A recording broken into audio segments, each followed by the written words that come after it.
कंबोजी, माननीय कुलपति चौधरी चरण सिंह हरियाणा कृषि विश्वविद्यालय साहब, श्री मुकेश कुमार जैन जी, डायरेक्टर NRFMTTI साहब, श्री सुनील मिश्रा जी, श्री चंद्रकांत जी फ्रॉम CIA फाउंडेशन की तरफ से, doctor Anil Yadav head agronomy, doctor Sunita Yadav head entomology, CIA की बाकी अधिकारीगण, TTC के हमारे अधिकारीगण और मेरे प्यारे किसान भाई, आज हम सभी इस हॉल में एकत्रित हुए हैं कि CIA फाउंडेशन और TTC के बीच में एक MOU साइन के लिए, क्योंकि ये बहुत ज़रूरी है कि इंडस्ट्री और एजुकेशनल इंस्टीट्यूट सभी मिलकर काम करें। सभी मिलकर मशीनरी की जहाँ तक बात है, क्रॉप रेजिड्यू मैनेजमेंट स्कीम में बहुत अच्छा काम हुआ है। ये स्कीम 2018-19 में ये लॉन्च हुई थी।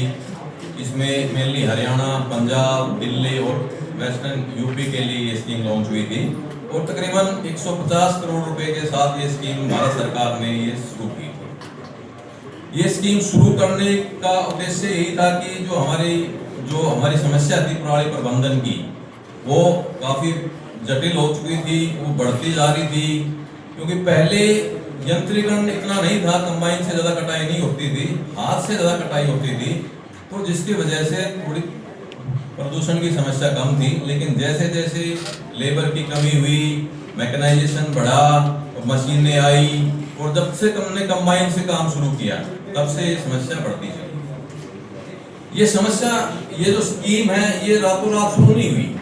इसके लिए बहुत समय तक बहुत काम किया गया।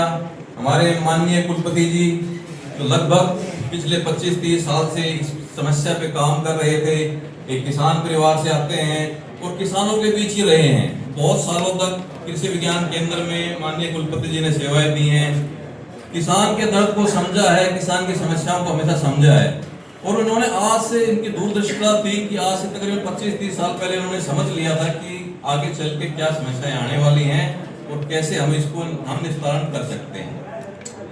लगभग आज से 30 साल पहले 96-97 में जब शायद हमने किसी ने नाम भी नहीं लिया था और हम तो इस सिस्टम में भी नहीं आए थे, तब माननीय कुलपति जी ने जीरो टिलेज पे काम किया था।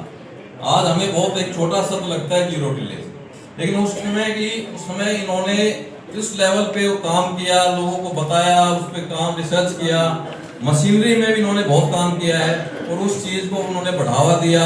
और एक दौर था 2003-04 के करीब, लगभग हरियाणा में 4 से 5 lakh hectare area zero till के अंदर में आया था। लेकिन हर मशीन की कुछ लिमिटेशंस होती हैं।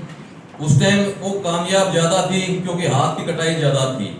तो हाथ की कटाई में कंबाइन में फ़र्क ये है कि उसमें कंबाइन की जो कटाई होती है वो लगभग हमारी 1 से 1.5 फीट के बीच में होती है और हाथ की कटाई लगभग 10 से 15 सेंटीमीटर होती है। तो वो जीरो टिलेज मशीनें चलाने में हमें थोड़ी दिक्कत आई।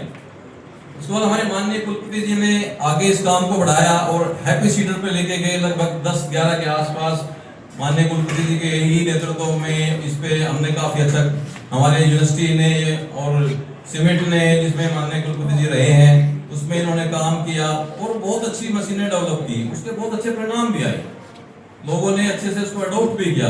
लेकिन एक तकनीकी जानकारी होना बहुत ज़रूरी है कि किसी मशीन को चलाने के लिए कैसे मशीन को ऑपरेट करना है, उसको किस RPM पे चलाना है, किस गियर सेटिंग में चलाना है, कितनी उसकी गहराई होनी चाहिए, कैसे उसकी हम डेप्थ एडजस्टमेंट करते हैं। बहुत सारे तकनीकी पहलू होते हैं, तो उस पर बहुत काम हुआ। तो उन्हीं के उनके जो परिणाम थे, उन्होंने जो रिजल्ट्स दिए, चाहे वो हरियाणा कृषि विश्वविद्यालय में रहते हुए दिए, चाहे वो जब सीमेंट में थे तो वहाँ उन्होंने उस पर काम किया था, उनके परिणाम थे। तो वो सारे जो रिजल्ट्स थे, वो सभी रिजल्ट्स हमने भारत सरकार के सामने प्रस्तुत किए, यूनिवर्सिटी की तरफ से प्रस्तुत हुए और उन्हीं के परिणामों की वजह से ये स्कीम लॉन्च हुई। मैं तो ये कहूँगा कि इस स्कीम के कोई जनक हैं तो हमारे माननीय कुलपति जी हैं और मैं चाहूँगा सब एक बार ताली बजा के उनका अभिनंदन करें। ये स्कीम जब लॉन्च हुई थी 2018-19 में, तो लगभग हमारे हरियाणा प्रदेश की मैं बात करता हूँ तो लगभग 12,000 के करीब हमारे घटनाएं थी जो कि बर्निंग की, आगजनी की घटनाएं होती थी खेतों में। और पिछले 7 साल में हमने लगभग इस स्कीम में 1,000 करोड़ रुपए हरियाणा में और लगभग 2,000 करोड़ रुपए पंजाब सरकार को इसमें प्रोवाइड कराए गए हैं, दिए गए हैं। जिसमें 50% तक किसानों को सब्सिडी दी गई है। और बहुत खुशी की बात है कि इस साल अभी तक पूरे प्रदेश की मैं बात करता हूँ तो 100 से भी कम हमारी घटनाएं आज तक हुई हैं। तो इसको बहुत अच्छे से किसान भाइयों ने अडॉप्ट किया है और बहुत अच्छे से इस स्कीम को समझा है। और इसको क्योंकि जरूरत जो है, जो डॉक्टर अनिल ने भी बताया, डॉक्टर सुनीता ने भी बताया, डॉक्टर मुकेश ने भी बताया, ये बहुत जरूरी है कि हमें चाहे वो जमीन की गुणवत्ता को बढ़ाना है या पर्यावरण का सुधार करने को उसको समझा। सरकार भी बधाई के पात्र हैं, सीआईए को भी मैं बधाई देना चाहता हूँ कि उन्होंने भी लगभग 1000 गाँव कवर किए हैं, लोगों को जागरूक किया है और आगे भी वो करते रहेंगे। तो ये बहुत अच्छा, सभी प्रयास मिलकर प्रयास करते हैं तो अच्छा रिजल्ट आता है इसमें। जहाँ तक मशीनों की बात है, 2 तरीके हैं, इन सीटू एक्स सीटू, उस पर ज्यादा हम चर्चा नहीं करेंगे क्योंकि बहुत साल से आप सभी लोग किसान भाई इसको सुनते आए हुए हैं कि एक्स सीटू में क्या है, इन सीटू में क्या है। एक्स सीटू में हम बेलर को है रैक और रैक को यूज करते हैं, इन सीटू में happy seeder, super seeder, smart cedar, mulcher और रिवर्सिबल, ये सभी मशीनें आते हैं। इन सभी के बारे में हम तकनीकी जानकारी जो है आपको भोजन के उपरांत जो सेशन होगा उसमें देंगे, क्योंकि अभी हम वैसे तो आपसे परिचित हैं लेकिन उसमें हम प्रैक्टिकल एक्सपीरियंस आपको बताएंगे कैसे इसको यूज करते हैं, क्या क्या इसमें कंपोनेंट है, क्या क्या सावधानियां रखनी चाहिए हमें। तो वो सभी हम तो आपको दोपहर के बाद जो सेशन रहेगा उस सेशन में हम उसको आपको कंप्लीट जानकारी देंगे। तो मैं एक बार पुनः डॉक्टर मुकेश का धन्यवाद करता हूँ, उन्हें हमें इनवाइट किया। माननीय कुलपति जी का भी धन्यवाद कि वो आए, समय निकाला और सभी को, हमें सभी को आशीर्वाद देंगे। और सभी जो किसान भाई हैं सबका बहुत बहुत धन्यवाद।